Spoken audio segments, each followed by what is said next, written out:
Ladies and gentlemen, welcome back to Wuthering Waves. In today's video, we're going to be taking a look at an updated tier list for the game over on Pridewin. But before we get into that, we did manage to hit 45,000 subscribers on this channel, which I am so excited about, and I have to give a massive thank you to you guys as well. So we are going to be doing a $100 giveaway in this video. Just be subscribed, leave a comment, you'll go into the draw. We'll announce the winner about a week away in a community post. We currently also have 4 other giveaways going on the channel from our pre-release videos as well. But this one, so obviously when a game launches, you have a lot of theory crafting, then you get into the practicality side, finding out different rotations, different mechanics and stuff like that. So we do get some adjustments to things like this. Also, we have the Havoc rover, who has now been calculated and stuff like that. And keep in mind, this is also subjective, it can change. And read the disclaimers on the site. I spent 8 minutes reading disclaimers in my previous tier list video, so I'm not going to do it in this one. Just know this is based around the TOA mode in the game, the Trial of Adversity, which is like your end game Memory of Chaos if you played Star Rail,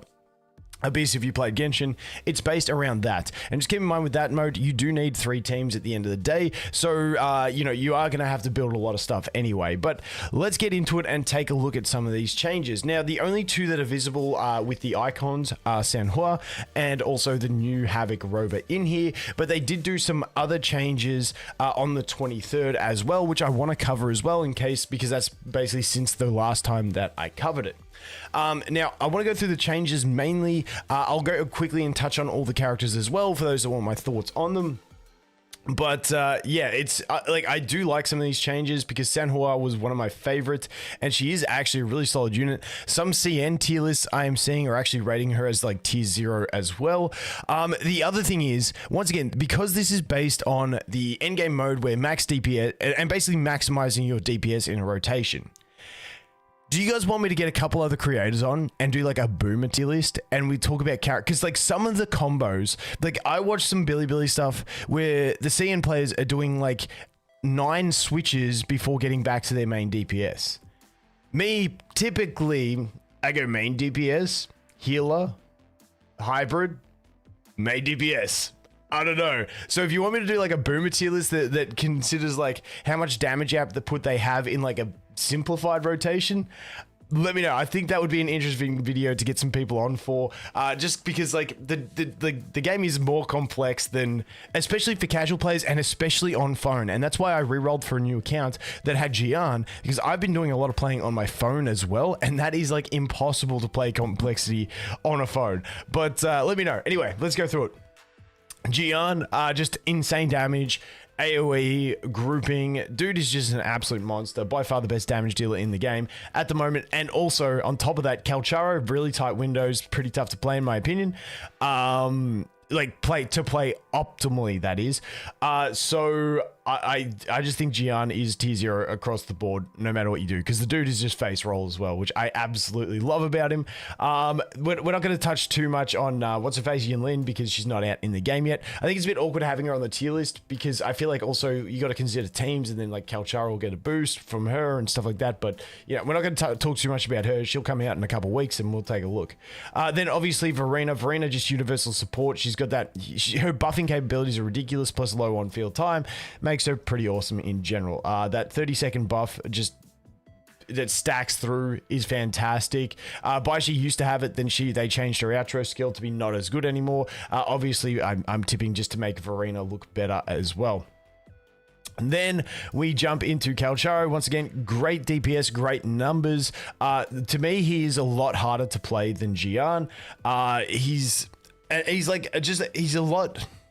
I feel like he's a lot more technical and less face roll is the way I would put it, but still fantastic DPS. Now, I have been seeing Encore once again in some CN tier lists. Maybe I could go over some CN versus global tier lists as well. Get like the tier 0 spot where they're absolutely loving her DPS. I think this is a good spot for her. I still think Gian is just the safer bet, but once again, I always struggle to think about it as, okay, are we looking at raw damage? Are we looking at 9 swaps per character? Or are we looking at more realistic, normal people playing the game? So once again, it is a bit interesting, but I think Encore is still like a fantastic unit. She, in my opinion, is the 2nd best DPS in the game.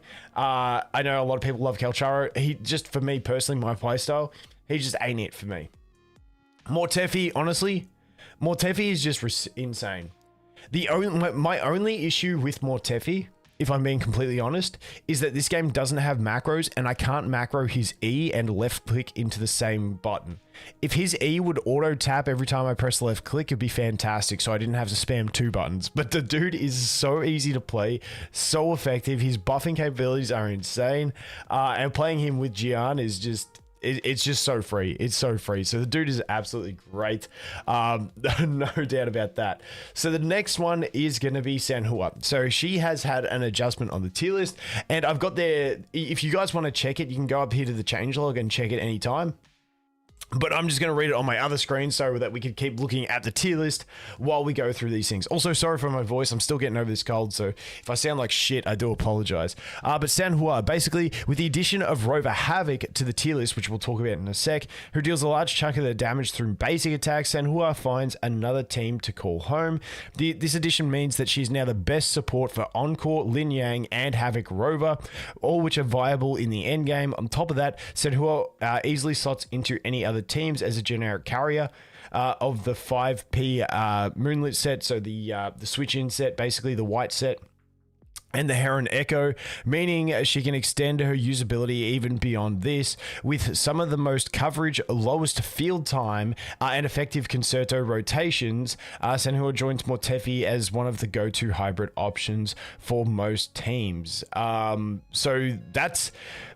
This one, like, I've always loved this character since she came in. And when they talk about concerto rotations, it's about how quickly you can generate your concerto. And the way she works is because you can switch into her, you can use alt skill, and then her intro on skill of putting the ice pillars on, she gets like a massive bar that she can pop. I gotta do a whole video on her. I gotta do a whole video on a lot of things. And then she gets like this massive range that she can pop it, and she gets so much concerto from it, and that's why she has really high burst damage in a very short window of her switch-ins, which is like, that's like the reason she's crazy. But also, like, if you do try and play her beyond just that burst window, if you're playing her a little bit less optimally, she does get a bit confusing until you get Eidolons, or whatever they call them. They start with S until you get her dupes, essentially. Then she does get some lenience on her playstyle, but without her dupes, she's like one of those tight characters, and I find myself looking at the bar more than I find myself looking at enemies, which can be kind of detrimental. But once again, I am a boomer, so these things happen. Next up, Danshin. Danshin got the multi-role ability because she has on her outro skill the deepen for Havoc damage. It makes her a great support for the Havoc Rover. So she is going to be also a support, not only a main DPS, she's going to be everyone's favorite solo unit for hologram bosses and stuff like that, but she's also a great support for the Havoc Rover. So that is that one. Next up, we actually have the Havoc Rover in here. Now, the interesting thing for me with the Havoc Rover is that their main damage source comes from basic attacks. I thought it was going to be heavy attacks when I first read them because of the way they were trying to force you to play it. But if we look at it, they basically from calculations and also from a ease of use, when you go into their Fallen Angel form, it's not doing the heavy basic, which then if you're in their Fallen Angel form and you're doing the heavy attack basic, then all that damage is considered heavy attacks. However, they are just using basic, and they're doing 2 full 5 attack rotations of the basic skill and then another rotation of the basics. So that is where the playstyle of the character determines where most of their damage comes from. And currently they are calcing the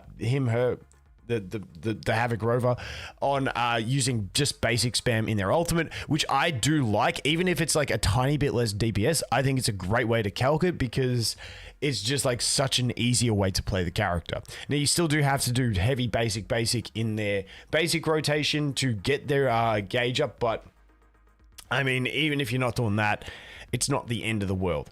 So that is the Havoc Rover. The next one is going to be my girl Jianshin. I love this character. Now, this one, she did get the update on the 23rd in the tier list, but I'm going to go through it because I think she is such an interesting one to look at. Okay, so Jianshin has a liberation damage percent deepen outro, which is excellent for Calcharo, especially before Yinlin arrives, as his premium support, raising her value. So Calcharo good, she's best support for him. or best hybrid, let's call it. So it's really awkward with terminologies in these. Raising her value. Additionally, thanks to community theory crafting efforts, an alternative way of conducting Jianjin's concerto rotation has been discovered, offering her a much faster option and much higher potential to be played as a support. Basically, instead of doing her full shield charge, like hold that charge attack, you just basically cancel it instantly.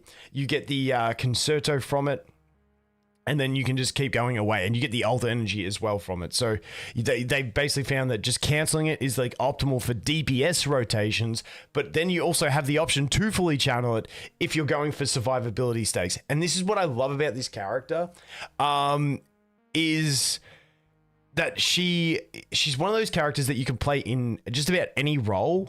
Not optimally, but she can play as a main DPS if you want to. You're going to be massively down on DPS from someone like Jian, Kalcharo, or Encore, but she can be played in that role in a clutch situation as like a face roll type character. That's her least used position. She can play played as this hybrid because she has the ultimate deepening damage, which is fantastic. So you can switch into your main DPS from her, and she also does some decent little side DPS to help. But then you can also play her in that supportive role, it depends how you play her, because her shield is a bit awkward with the healing on it. You gotta wait 6 seconds for the character to get healed to proc the buff from the healing set, the healing echo set, or you can put the healing gauntlets on her and play her as the healer. And then if you have a hybrid who is heavily focused around ult damage, then she can go ahead and buff them. Yes, it's not as helpful as someone like what's her face, Verena, who's going to be buffing your main DPS because her buff lasts through characters, but she can be played as a pinch sustain unit that is then also going to buff your sub DPS or your hybrid to help them deal more damage if you have a high damage dealing one of those who deals liberation damage. So she's one of those awkward ones that at the moment she's commonly seeing in calcs to be played as the hybrid. I am personally using her as the sustain in my team with Mortefi and Jian. But once again, I think she's just one of those such flexible characters, and she offers the sustain as well. I just think she's such a good character. Like, I am loving playing with this character. I think she's absolutely fantastic. So I'm gonna stop talking about her, otherwise we'll be here all day. I think she's absolutely wicked and like coolest animations in the game. I mean, Jian's pretty cool with the dragon too. Like, let's not get it twisted. Also, Havoc MC, pretty sick as well. And also, the Havoc MC, even the male version, does look pretty cool. I was wrong on my take. Okay, then we have the Spectro MC. Honestly, I struggled to care for this Spectro as much because the Havoc's so cool, and I'm not really going to play this too much, but just all around a general, like, fairly comfortable unit to play, but I'm pretty much never switching back to it after getting the Havoc DPS, because now for me it's going to be like Jian. I'm going to get Encore from my selector, and then I'm going to play Havoc Rover. So then I'll just have Mortefi Jian, I'll have Sunhua with Encore, and then I'll have Havoc Rover with Danjin, and that's going to be my 3 core teams essentially. And then my sustain units are probably going to be Verena once I get her. I'm actually going to be using Jianjin as one of my sustainers because I just love her and I want to use her as it. And then I can pick one of these 2 for my final one, which leads us on to Baiji. I'm not going to go through Baiji. She's pretty, Baiji, as I believe they say it. Dude, I suck at names. I do apologize. I'm not going to go deep into her. She's a healer. You know, you put the healing set on her, you get the extended buff. I think the more interesting one is to look at Yang Yang, because she did get a raise in the tier list in her positioning. And I want to talk about that one because she is one of those higher skilled plays to go ahead and use, but can actually give you some really good output if you play her correctly. If you mess it up, I feel like she's not as good of a trade-off. Basically, if you're wondering how she gets the support role, you give her the healing sword and the healing set, and then she can proc the healing set buffs. And that's basically, and you also give her the turtle, obviously. And that's what she, the big turtle, not the little turtle. And that's how she's going to work. So let's read through their description. With the introduction of Deepen, creating and exploding damage windows on main DPS characters has become more powerful. Many of the current characters in the game, such as Kalcharo, Jian, and Encore, all require their ultimate in order to achieve maximum damage, and will aim to have it active at the same time as all the team team buffs and powerful deepen multiplier. Yang Yang's outro offers energy regen, something that can assist these characters with gaining access to their ultimate faster in order to exploit the burst windows. So I'm just going to go down and skip a little bit. You can use your main DPS ultimate burst window. So you go through your whole burst window with your main DPS, swap to Yang Yang, charge her concerto, use her outro into your main DPS, which then grants them that extra energy, then just dead switch into your deepen buffer or your hybrid, and then you get their concerto full, and then you swap back to your main DPS because then they've got the energy up quicker. And the whole idea is that with what's her name? I don't want to say it. Apparently, this is a slur if you say it the wrong way. With Yang Yang, so with her, you can then get that to that ultimate burst window faster, essentially. So you go DPS, Yang Yang, outro into DPS to give them the energy, dead swap into the hybrid to full concerto, swap back to main DPS, and away you go. Like I said, that is how you do it. If you're playing it unoptimally, I don't think she's going to be the best healer. But if you're like min-maxing to try and get that max damage potential, you can do it. And once again, this is something eventually you may do. The one thing I always try and consider is the fact that in a lot of these games, for instance, I'm like, I don't know what Genshin's like. I never played. I'm going to use Tower Fantasy. I know, scuffed, but that's like the one game that I played a bit more. You could kind of pick your main character and your main team and just really focus on that and not really stress too much about the other stuff because you could use them everywhere. In this one, you're kind of forced to use 3 teams. So it's like you've got to then, if you're playing 3 complex teams and trying to master them, and you're more of a casual player and you don't have the time to play 12 hours a day to get good at every team you play, that's what I try to consider, because it's like, it's tough to then be doing like 3 complex teams and have your muscle memory for all of them locked in when you just switch teams. I don't know, maybe that's me because I suck, but let me know if that's you as well. But that's something I always try and consider when we look at these things, and that's why when I go through and I'm going to start making guides for characters, I'm going to give options on basic rotations where it's just DPS, hybrid, support. DPS, hybrid, support, where you roll through each character, getting them to full concerto, because I feel like that is a realistic way to play for a lot of people, especially if you're on phone. If you're trying to do like the 9 switches on phone, holy shit, you got to be next level. I can't even do the Dragonfly mini games on my phone because that shit is impossible to steer, let alone do like some intense combos on phone. It just ain't happening. Next up, we have my girl Chixia. I can't not call her Chixia now. I know it's just Chixia, but nah, Chixia. You know, we're into the lower tier DPS, dude. Lin Yang, Ling Yang, dude. I hate the names, dude. Anyway, Ling Yang. I always thought it was Lin Yang. This guy annoys the shit out of me. I tried to give him another try. But holy shit, when he goes up into totem mode, and then you just like want to travel between enemies and you try and walk and he's like hopping on the bloody toe. It is the most awkward thing. I just cannot stand it. Also, his damage calcs are on low, and that's why he's tier 2. So that's what it is. What it is. Alto, I believe Alto did come up from tier 3. Basically, he's got arrow deepen damage, which makes him great. Now, that does make him a decent buffer for Jian because of that arrow damage buff. But unfortunately, Mortefi is just better. And also with dupes, Mortefi gets more damage amplification, which makes him better, whereas Alto gets more damage focus for himself through dupes.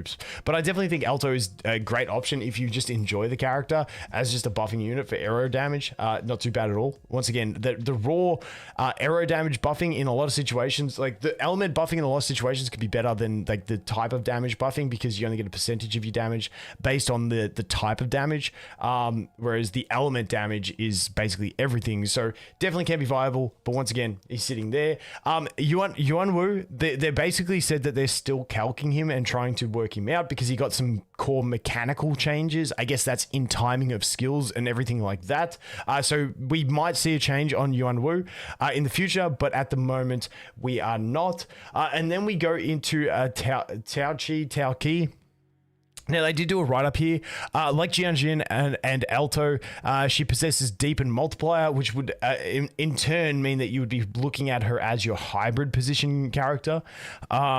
She Deepen Multiplier, but for resonance skill damage. And currently, based on our research, the only main DPS that deals a large amount of resonance skill damage is Chixia, whose performance isn't a match for the higher rank damage dealers due to her Deepen bonus not being immediately applicable in patch 1.0. We're leaving her where she is for now, but keeping an eye on her ready to take action if new characters or current characters shift to abusing resonance skill damage higher up the tiers. So that's it. I feel like that's a fair description. I think they should just move her across into hybrid.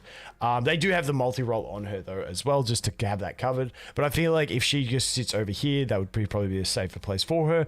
But that is basically everything we are looking at in the tier list. Once again, it's based around the trial of adversity and max DPS. Let me know if you want to see a boomer tier list. I feel like that would be a fun one to make and could actually be like semi-useful for people who are jumping into the game and looking at like, oh, this is the best DPS, but also like you just want to play casually for like, you know, the half an hour a day, and you're not going to min-max 3 teams worth of rotations. But anyway, guys, don't forget to be subscribed, leave a comment to enter the giveaway, and as always, thanks for watching. Hope you have an awesome day, and I look forward to seeing the next one. Cheers.